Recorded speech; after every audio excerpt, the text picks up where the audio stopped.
The greatest thing in Michigan is to be a child of God. Well, you're almost awake. No, it's so good to be with you this morning. It really is. One time there was a family that was planning a trip. And this family from Texas was going to go all the way up to Canada. And as they traveled on their trip, they stopped at a restaurant in Canada and they began ordering a meal. And as they were talking about the menu and ordering their meal, the waitress asked the family, "What part of Texas are you from?" And the father's accent and the kids, their accent kind of gave away where they were from. And she asked the little boy, "We're from Texas. Where'd you get that accent?" And he just sheepishly looked over to his dad and for the answer. And Dad said, "Well, it kind of came naturally. We didn't intentionally develop it." And he was right. Because living in Texas, you develop a Texas-style accent because of the people that you're around. And a lot of our life values are developed that same way. We develop them because we absorb the values beginning in our childhood from the people that we're around, from the things that we hear, the things that we see, from those that we are around the most often. The ones who dominate our time shape our values. You know, what's going to be important to us down the road, what it is that's going to be important to us, we discover by finding out what's important to others. And by the time that a child reaches school, they've absorbed a lot of values about honesty, about respect for other people, about their religious faith, about a host of other matters. By listening to their parents, by listening in on conversations and watching the actions of their parents, they learn a lot about priorities and values. But the interesting thing is that a child of, 2, they can understand that there's some consequences if they disobey their mom and dad, but they may not have developed fully why what they did was right or wrong. But by the time they get older, they develop a sense of values. And so as a result of that, being around others and watching and listening to others, we develop what we think is important, what we think is valuable in our lives. But for some people, there are some missing ingredients that happen in those growing up years. And that is, some have the absence of moral guidance, and some miss the question, where do my values come from? Where do I get what's important? And so it's kind of interesting that without exception, long before values can be clarified, they're born in every individual here, because without exception, every person here and every person you know has a definite set of values by the time they're progressing through elementary school. They have a set of values. They know, to themselves at least, what they think is important and what's not important. And we might say that we learn our values almost the same way that we learn our speech patterns, by daily interactions with people who are around us. And so as we develop how we talk, we also develop how we think. And we don't stop and think about, well, I'm going to have a Southern Indiana accent, or I'm going to have a Michigan accent. We don't stop and think about those things, but we learn it just the same. And we learn our values that way too. We react to the things that we see.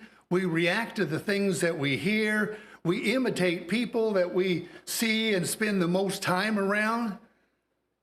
And so as a result of that, we develop values.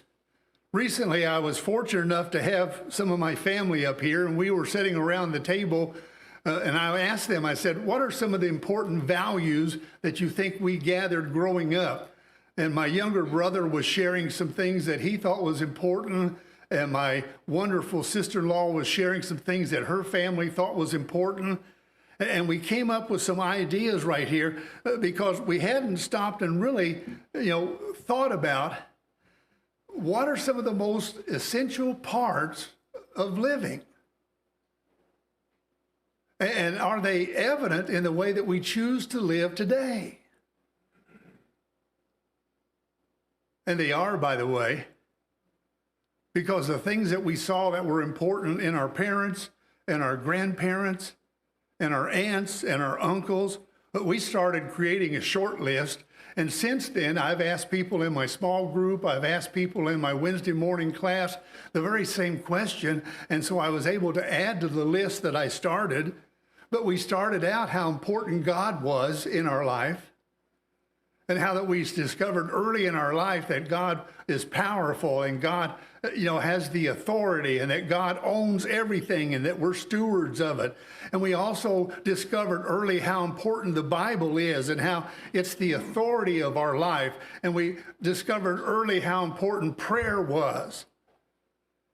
And we learned about a very important work ethic.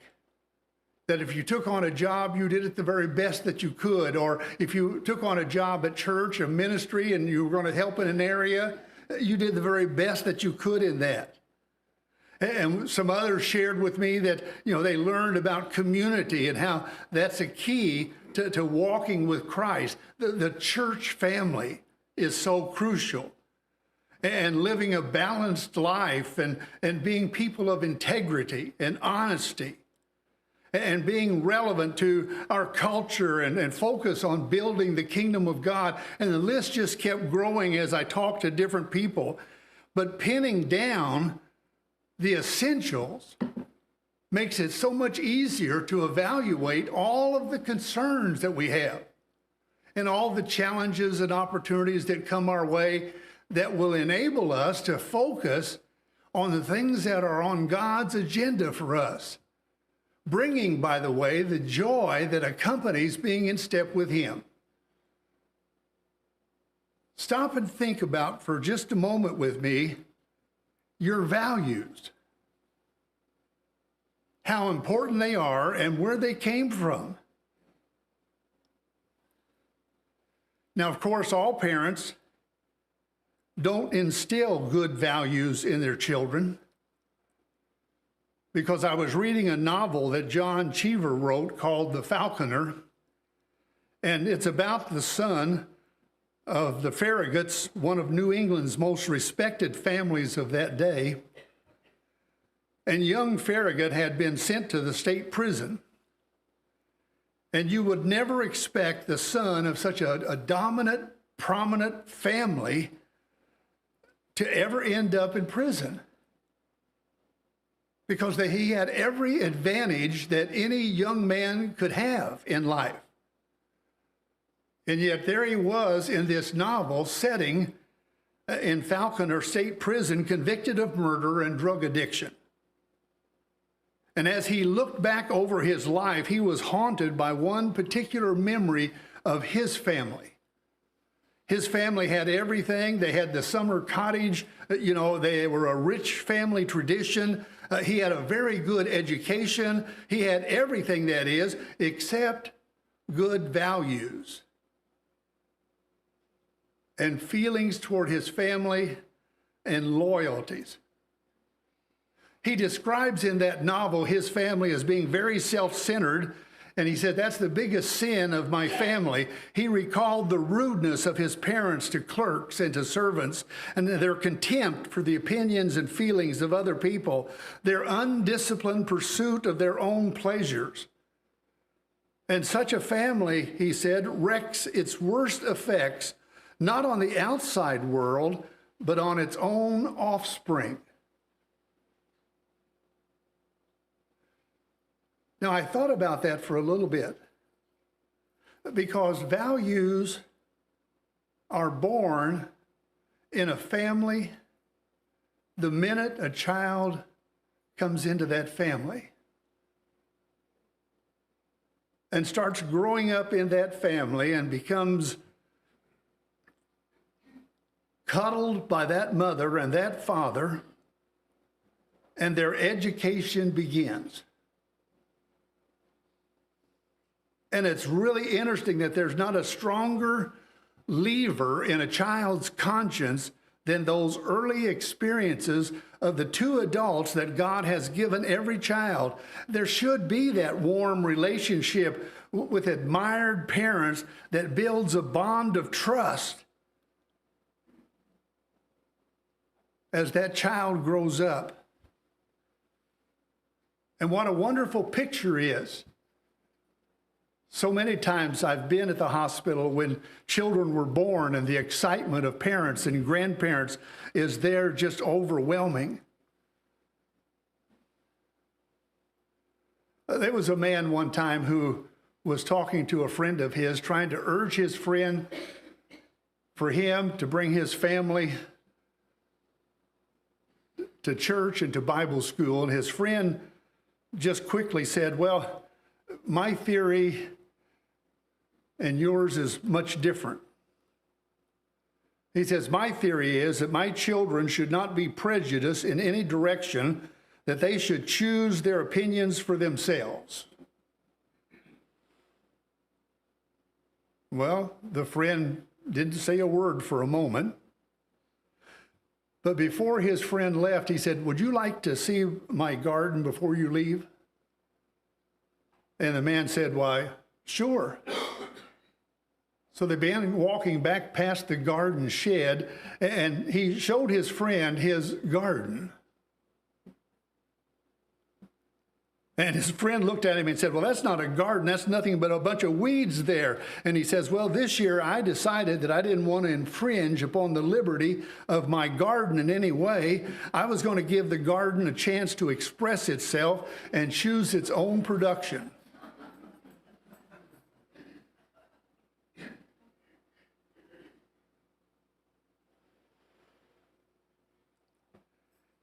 If we want the garden of the children's minds to grow more than weeds, we've got to tend it well by teaching them values. And that means more than having them memorize the 10 Commandments. It means penetrating their hearts with the truths that are spiritual.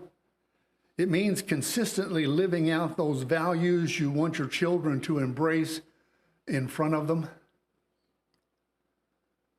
And we don't know what kind of specific challenges your children are going to encounter, or what temptations they're going to face, or what decisions they're going to be forced to make today or tomorrow. But one thing's for sure, the spiritual lessons, whether we do a good job or bad job, that they learn in the family is going to make a big difference on what values they embrace and whether or not they're going to live by those values.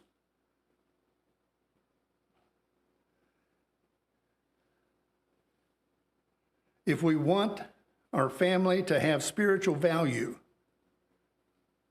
rather than just some superficial hand-me-down ideas, there's some things that have to really characterize, I think, what we do. And that is, first of all, we've got to be affirmative.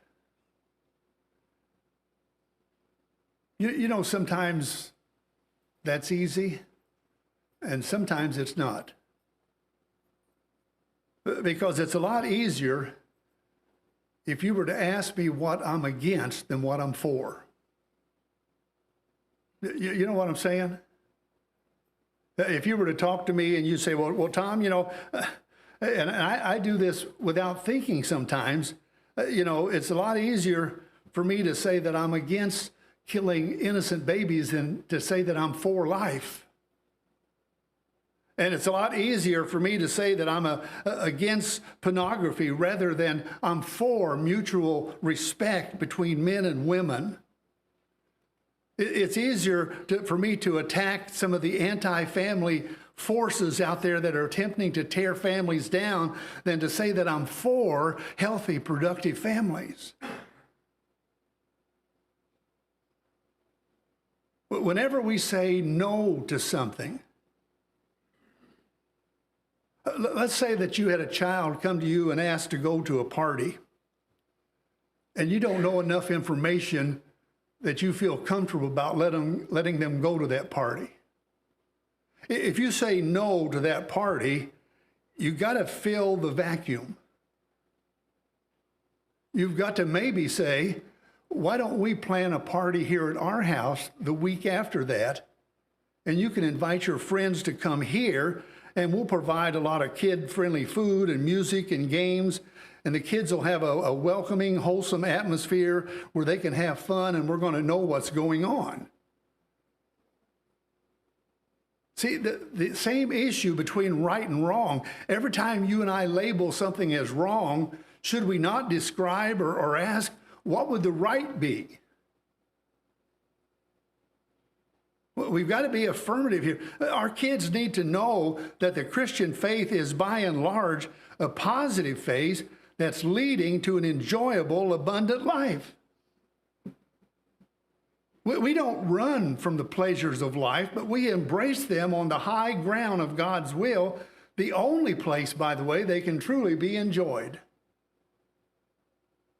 I don't think Christians are miserable. I think we enjoy life a whole lot better than some. Oh, I would have liked to have had a whole bunch of amens on that. Brother, they still got a lot to learn about amening, don't they? We need to know that Christianity's real power, both individually and for our whole society, comes much more from a positive proclamation of the truth and not just the negative confrontation of sin, even though we need to be crystal clear about sin. But we've got to make the point to affirm what's pure and what's right. I love the passage in Philippians chapter 4 and verse 8 that teaches us that finally, brothers, whatever's true, whatever's noble, whatever's right, whatever's pure, whatever's lovely, whatever's admirable, whatever is excellent and praiseworthy, do what? Yeah, let's think about those things. We need to spend more time talking about what's noble, what's true. We already know what's wrong. We need to pursue that which is excellent rather than spending so much time fighting against that which is substandard. But our teaching also needs to be attractive. When we're sharing with young people, when we're sharing even with our friends, I mean, they need to know that we love them, that we care about them, that God's on their side, and we're on their side. It's amazing how many people that are going around who just don't feel like they're on anybody's team. That everybody's against them and stuff. And our point is that they are on our side. We may not like the way a person is choosing to live their life. We may not like the way a child is making some of their decisions, but we never kicked them off our team. We still care about them. The old saying that, they don't know, they won't care how much we know until they know how much we care. That is so true. People want to know that we care and that we're concerned. If they feel constantly that they got to try out to be on our team, we're going to drive them away from God and away from the truth without even intentionally doing it right here. People don't care about our values unless they know that we value them and that we love them. But they also need to know that we might disapprove of their behavior, but we never devalue them. That'll never change. We know God loves them, Christ died for them, and we care for them too. We may not care about their behavior. We may not like some of their life choices. You know, we sometimes give off the wrong message of trying to love people, and maybe we exasperate them without even knowing that we do it. Messages like, you know, I'll love you if you'll make straight A's. You know, I'll love you if you make the sport team. Oh, I'll love you if you weigh 120 pounds. I'll love you if you don't lie or if you don't steal. Well, we can't afford to send those messages out. As a matter of fact, the Bible clearly tells us in Ephesians chapter 6 and verse 4, fathers, do not exasperate your children. Instead, bring them up in the training and instruction of the Lord. We got to try to understand and care about the emotional makeup of children and other people. There's a lot of folks out there that don't think like us. There's a lot of children that are still learning to think like us. Those of us who are older and who've gone through a lot of this. They've got a sense that we really do love them and that we're trying to understand their feelings. But even when that's going on, we value them because God does. And we want to motivate them to learn what they need to learn to do, like we had to learn what to do. They're not going to accept our values if they don't value the relationship they have with us. If little Johnny out there gets hurt by a friend, we might need to learn how to be more understanding and sensitive to his pain. It could mean that I got to stop what I'm doing and take a walk and talk things over with him. Or if little Susie, is down because she didn't play well in the soccer game, we may have to change our plans and the family go out in a setting where she can get away from the sports for a moment and enjoy something else and take her mind off of it for a while. It could be that we have to, if Jimmy and his friend get into a fight, we might express our disapproval without belittling them and reject the wrong behavior without making them think that we're rejecting him. I know these things happen all the time. They did in my family. I had two brothers. You think we didn't fight? You didn't think we didn't get into fights? You didn't think we didn't get into trouble? Yeah, we did.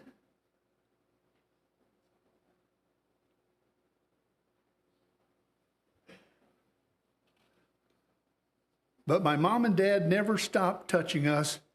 We never lost eye contact. They never stopped reaffirming their love for us.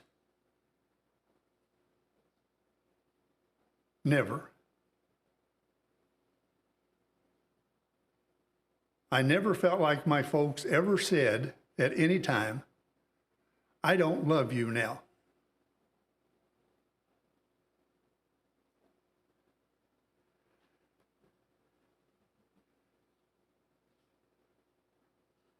When Jesus walked the earth, people knew that he cared, and they were attracted to him. Let me ask the question, are we modeling that kind of magnetism? Are people drawn to us because they know we care about them? I hope so. Because as we influence others, we've got to be authentic. Because our values have to change us before we expect them to change anybody else. They really do. If we want kids to take God seriously in their relationship, they got to see us take God seriously in our relationships. If we want them to learn to be honest, they've got to observe our integrity. If we want them to love and respect other people, they've got to see how you and I love and respect other people. And it might even start with us showing that love and respect in our own family. And we're not talking about perfection here. But if we want others to listen to us, they've got to see that there's an authentic desire to please God in our life. The values that we want others to embrace have to be evident in us first. Luke records a very pointed statement that Jesus makes. He says that a student is not above his teacher, but everyone who is fully trained will be like his teacher. What if that teacher was my dad, or my mother, or my grandmother, or my Bible school teacher, or a preacher, or an elder, or maybe just a favorite member in the congregation that I looked up to? Wow. What a statement. I think you see with me that the bottom line is that when we're teaching spiritual truths, we got to do more than just proclaim them. We have to live them. One time, there was another trip planned. This trip was made by a man from Ethiopia that was leaving Jerusalem, and he was heading back home to Ethiopia from Jerusalem. And as he traveled, and he was going down the road, God sent